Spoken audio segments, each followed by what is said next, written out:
look at unary operators. Just like the name, it acts on a singular value. So okay, here operators used on strings. I'm just going to put a colon here. I'll put concatenating strings, and here we just in bracket we use plus. Okay, here unary operators.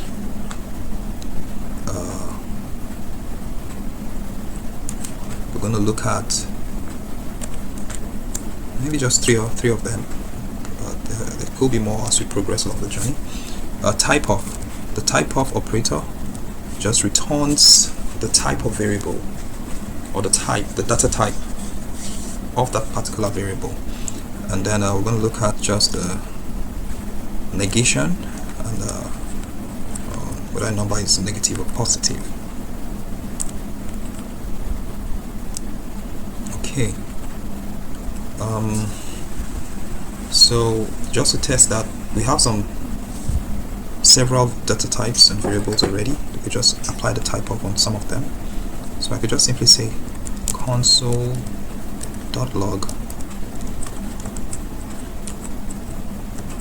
and inside there I'm going to put type of, and then I'm going to put string1. I'm going to do another console.log, and inside here I'm going to put type of, and here I'm going to put num4. So these are already pre-existing variables I'll be using. You note or take note, mind you, all my codes are still within my script tag, and every variable I define within this space, I can access it even as I continue my code. You know, usually your program flow will usually be an algorithm related to solving this particular work, and the flow won't be like broken up. In my own case, I'm just showing different concepts, but the variables will always be accessible within the block of code. So I can actually access all these variables I've listed here. So I'm just applying the type of operator on some of the variables I've listed before, and I want to see what this particular operator does. Just from the name, unary operators, they operate on just one value, one data type.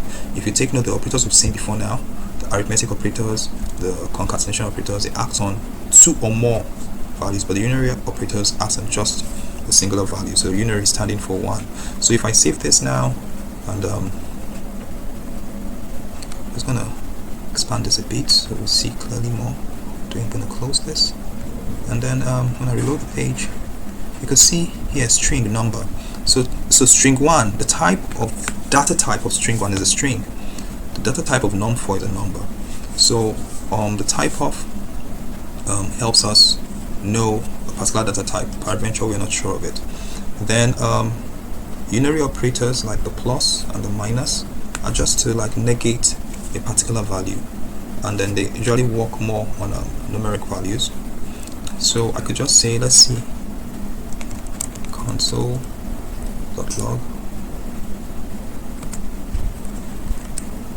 If I say minus num, if I say console.log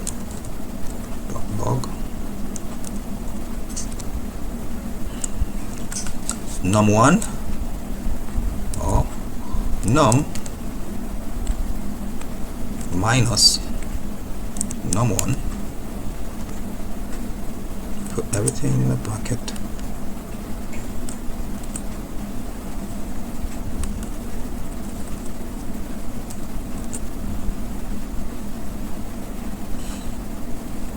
and I negate this. What's it gonna give me?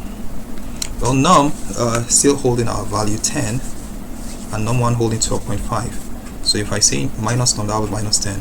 If I say num minus num1, that's 10 minus 12.5, that's minus 2.5. And I negate it again, minus 2.5 should be a positive number. So if we save our work and we reload the page, we can see the first one is num minus 10. The second one is showing us on cut reference error, num1 is not defined. Oh, I never defined num1, I had num2 instead. So that's how you read your errors and make adjustments. So if I save this and I reload, we could see the results from the analysis I earlier made. So that just shows us our basic unary operators. And for instance, if I say here console.log,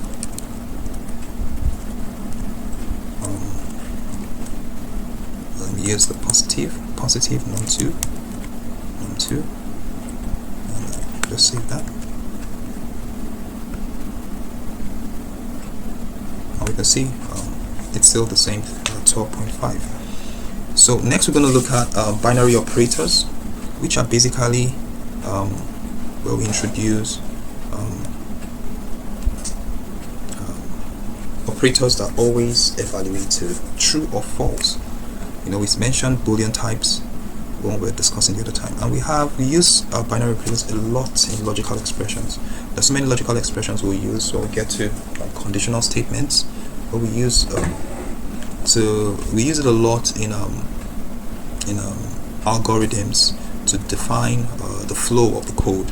We have to make decisions between one or two values, and based on certain decisions we want option A to be carried out or option B. So we're going to use a logic a lot within JavaScript, and the foundation, the backbone of this is binary operators. So we're just going to look at the operators that make up binary operators. So here we look at binary operators. So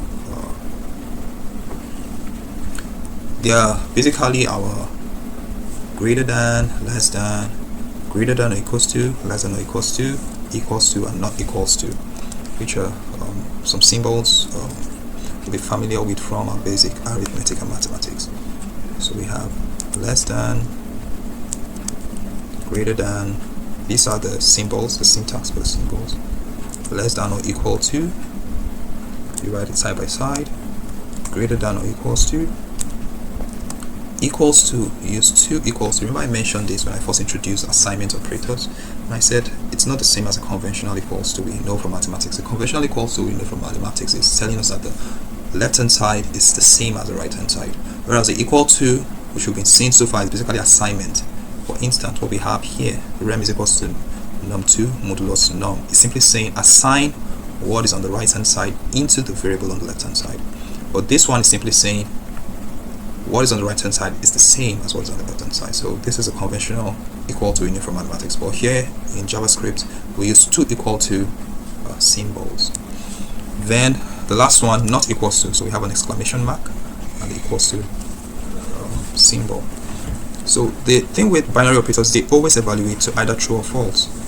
So we just console.log some expressions and see the results. For instance, I say 2 is less than 1.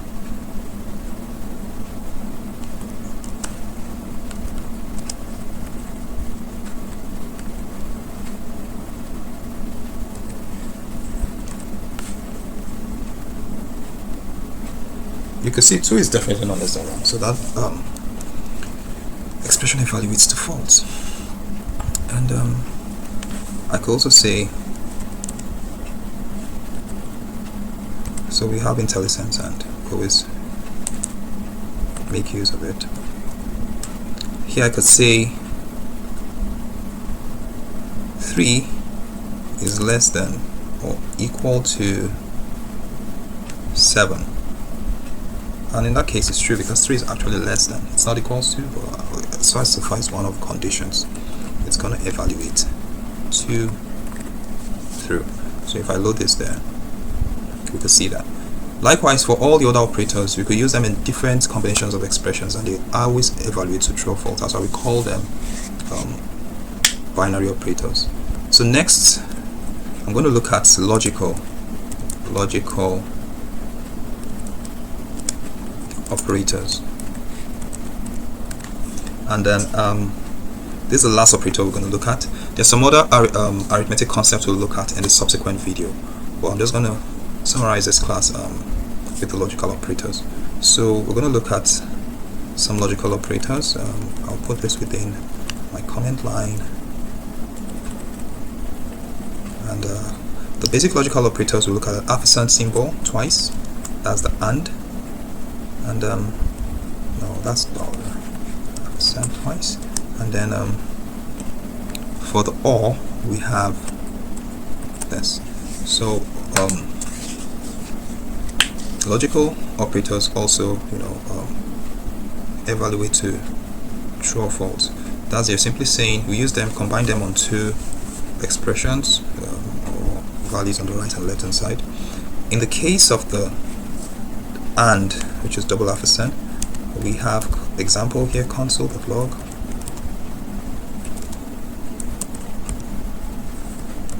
So we're going to look at the value on the right hand side. For example, from the expressions we have above, if I say 2 is less than 1 and 3 is less than or equals to 7, let me put both of them in brackets within console.log function.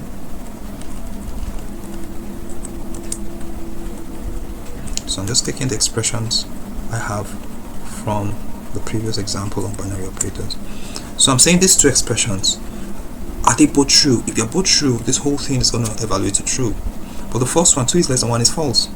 The second one is true. But for you to have a true, it's just visual,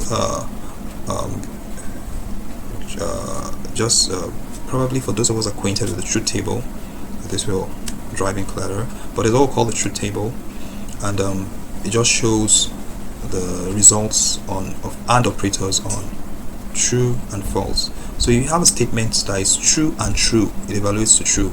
If you have a statement that is true and false, expression, the left hand side is true, the right hand side is false, it evaluates to false. The only situation where an AND operator, a logical operator, is going to evaluate to true is if both the left hand side and the right hand side evaluates to true. So in this case, because the first one evaluates to false, this whole stuff is going to evaluate to false. So if I save it and I reload my page, you can see that. But in the case of the OR operator, for example, let's take this whole statement and then we're just going to change the AND with the OR operator. So here, instead of AND, I'm going to put the OR. And when I save my work and I reload my page, you can see it evaluates to true. Excuse me. So that shows us the logical operator. So for the OR, if one of either the right hand side or left hand side evaluates to true, that's the whole file is going to evaluate to true. The truth table for the OR operator, we have if it's true and true, true or true evaluates to true, true or false evaluates to true, false or true evaluates to true, false or false evaluates to false. So that's a simple truth table for the OR operator. So with that, we've looked at all the basic operators, and in the subsequent videos we're going to look at a simple way hack JavaScript uses around the logical operators and how we could use it, how it's normally used in the course of coding and forming algorithms utilizing the logical operators. So I think I'm also going to introduce a ternary operator. We have an operator that operates on 3 values. The ternary operator, also called conditional operators. But with this, just to make our videos brisk and not too long, we come to the end of this session. Thank you for following through the lecture. Do create time to like my videos and also subscribe to Tmoedevs channel, where we get to journey along and see how we develop ourselves in JavaScript till we get very comfortable in the language, and then we could even go into frameworks and do a whole lot of stuff. But like they say, never despise the days of little beginnings. Let's just patiently go through this journey and we'll definitely meet at the top. Thank you.